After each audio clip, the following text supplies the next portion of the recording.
Premier arrêt sur le chantier des projets portés par Suez et la SEG, ainsi qu'à la future centrale de Mbomo, mais également à la centrale d'épuration de Ntoum. Les infrastructures en cours devraient permettre de produire jusqu'à 35 000 m3 d'eau par jour au profit du Grand Libreville. Nous avons tout à l'heure été à la station de pompage de Mbomo, qui est un projet 100% SEEG, où nous avons constaté que ce projet, qui nécessite encore quelques financements, les travaux sont avancés en termes de réalisation globale autour de 70%, ce qui est extrêmement considérable. Nous sommes là présentement à la station de traitement d'épuration de l'eau de Ntoum. Nous avons également regardé en termes d'optimisation d'approvisionnement en eau, la possibilité d'abonder les forages.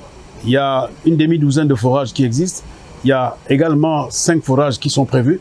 À terme, entre 35 000 et 40 000 foyers devraient bénéficier directement de ces différents investissements, une réponse concrète à la décision du gouvernement de décréter l'état d'urgence hydrique afin d'accélérer les solutions face aux difficultés d'accès à l'eau potable. Cet état d'urgence concourt à l'amélioration des conditions de service, à l'amélioration des outils de production, à l'amélioration des rendements des infrastructures, à l'amélioration du stockage et à l'amélioration de la distribution. Donc c'est un package qui est extrêmement essentiel.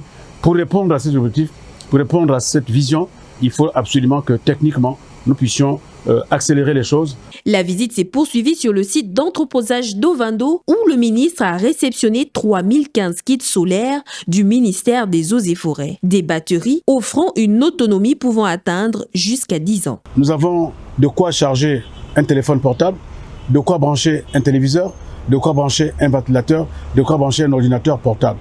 Je pense que pour une maison rurale, c'est déjà largement suffisant.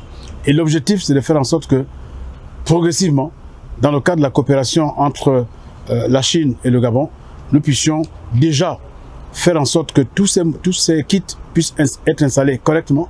Nous allons les inviter à venir les vérifier et puis peut-être demander davantage d'assistance de la part de la coopération chinoise. Ces équipements seront déployés dans l'arrière-pays.